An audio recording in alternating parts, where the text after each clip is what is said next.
Saudações, meu nome é Luana Muniz, sou graduanda em Psicologia e esse é mais um vídeo do Cérebro Psi, ao qual estarei apresentando para vocês o tema Transtorno do Espectro Autista. O transtorno do espectro autista, conhecido pela sigla TEA, é uma síndrome comportamental de base biológica que afeta a sociabilidade, linguagem e atividades imaginativas. Segundo estudos do Departamento de Psicologia Clínica da USP, coordenado por Francisco Batista, cerca de 1% da população é autista e a maior incidência se dá em meninos.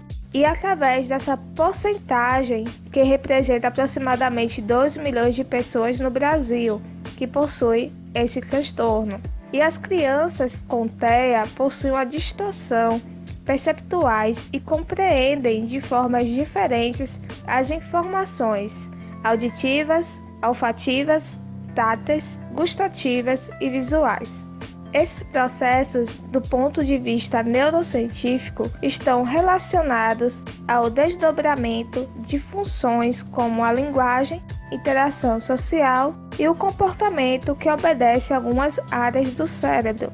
Segundo Marcelo Fernandes, neurocientista e professor do Departamento de Psicologia Experimental da USP, o desenvolvimento de algumas funções cerebrais está comprometido desde o nascimento. Essas alterações estão presentes também no sistema nervoso, desde os processos sensoriais. 30% das crianças com TEA apresentam dificuldade em percepção de cores.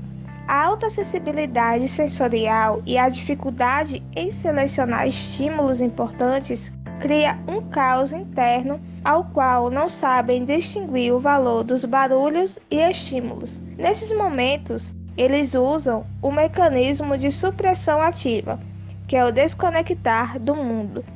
Esse isolamento se dá à dificuldade de lidar com muitos estímulos. Para o conforto fisiológico, evitam surpresas e mudar de ambiente, preferindo locais silenciosos e atividades repetitivas, conclui o professor Marcelo. E para conhecer mais sobre aspectos do cérebro da criança ou do indivíduo com autismo, Costa ele apresenta que crianças autistas não apresentam mecanismo de poda neural. Nós que somos indivíduos típicos, entre 1 ao 3º ano de vida, perdemos 40% das células do cérebro, ou seja, perdemos 40% dos neurônios. Isso é chamado de poda neural. Já o cérebro da criança atípica não possui essa poda, permanecendo com os 40% desses neurônios, ficando com um cérebro muito maior em termos de quantidade neuronal. Então, a formação dos circuitos neurais que possuem uma quantidade maior de células e conexões que não deveriam existir. Isso é a base das alterações do sistema nervoso central. Sendo assim, as regiões cerebrais ocorrem alterações, causando interferências, por isso existem variações do autismo. Os estudos sobre o autismo são identificados desde 1908 por Eugen, classificou como autismo, e em 1943 Leo ele classifica o autismo infantil precoce, e em 1987 o DSM-3 classifica como distúrbio autista. E nesse processo histórico nós temos também 1952 que o DSM-4 classifica como transtorno autista, e em 2013 o DSM-5 em sua nova atualização classifica como TEA, transtorno do espectro autista.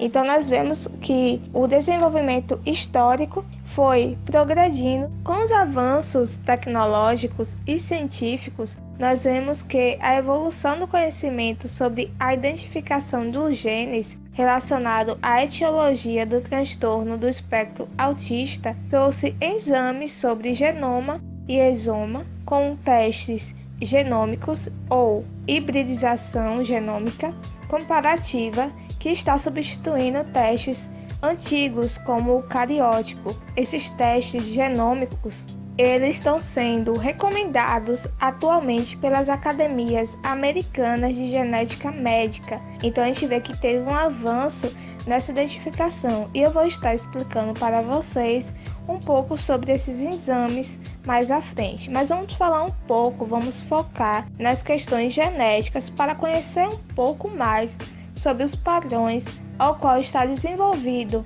em outros países como Estados Unidos e na Europa, mas aqui no Brasil nós não temos tanto conhecimento sobre esses exames, que é de suma importância para nós compreendermos mais sobre esse transtorno e principalmente pessoas que possuem filhos ou filhas que têm o transtorno autista podem, através disso, procurar esses exames juntamente com o neurologista ou com o psicólogo para que possa desenvolver mais, junto com a medicina, questão da genética. E com isso você pode estar procurando esses geneticistas juntamente com acompanhamento neurológico para poder melhorar a condição de saúde do seu filho ou filha ou também de pessoas conhecidas da família.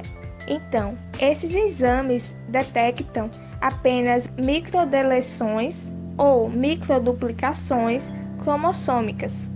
Na maioria dos casos, não ocorrem apenas devido à alteração de um único gene. Pelo contrário, elas envolvem distúrbios moleculares complexos em múltiplos genes que controlam o neurodesenvolvimento e a expressão gênica da criança ou do indivíduo. As variantes genéticas associadas com o TEA são deficiência intelectual, transtorno obsessivo-compulsivo, TDAH, transtorno de déficit de atenção e hiperatividade, e algumas condições psiquiátricas, segundo os estudos de 2018. Então, a partir desses testes genéticos, pode-se observar as comorbidades existentes na criança, para assim realizar um processo de tratamento personalizado, ao qual vou estar falando mais à frente. E esses estudos eu vou estar deixando linkado na descrição desse vídeo, para que vocês possam ler e procurar também outras referências. O transtorno do espectro autista demonstra uma complexidade genética do neurodesenvolvimento, pois possui um espectro clínico amplo, com fatores genéticos variados e complexos. O modelo genético que explica o TEA foi chamado também de modelo do copo. É um modelo de herança e limiar multifatorial que apresenta os impactos das variantes genéticas e ambientais. Em estudos de 2018, onde vocês estão vendo na imagem, a borda é o limite, e o que ultrapassa essa borda da imagem estão os indivíduos com transtorno do espectro autista. O que sabemos é que o TEA é uma condição multigênica e multifatorial, com combinações genéticas raras e comuns que podem ou não ser herdadas. Nós podemos ver através dos estudos que foram realizados, principalmente pelo esse modelo do copo, qual vocês estão vendo na imagem. Então, pode observar que a condição genética ela é rara e comum e pode ou não ser herdada, ou seja, pode ser passada de pai para filho, por exemplo. Então, o exame é relevante, pois permite o conhecimento sobre variantes genéticas, trazendo conhecimento sobre as comorbidades associadas, condições de saúde, sendo importante para o tratamento nas intervenções comportamentais, ao qual já ocorre na Europa e na América do Norte. A análise genética dos pais permite verificar a hereditariedade das alterações genéticas, auxiliando nas avaliações que são importantes para a análise e contribui para o tratamento personalizado da criança, melhorando a qualidade de vida do indivíduo, mas não significa a cura, mas sim visa diminuir os sintomas como epilepsia, dificuldade de aprendizagem, distúrbios gastrointestinais que são presentes em crianças e indivíduos com o TEA. Então, os sinais do autismo, ele aparece a partir de 1 ano a 1 ano e meio de idade, até mesmo antes, em casos mais graves. O tratamento psicológico mais eficaz atualmente, que evidencia comprovação científica, é a análise do comportamento, segundo a Associação Americana de Psiquiatria. A análise do comportamento aplicada ao ABA trabalha e realiza um tratamento eficaz e personalizado com a criança e possui também um trabalho interdisciplinar.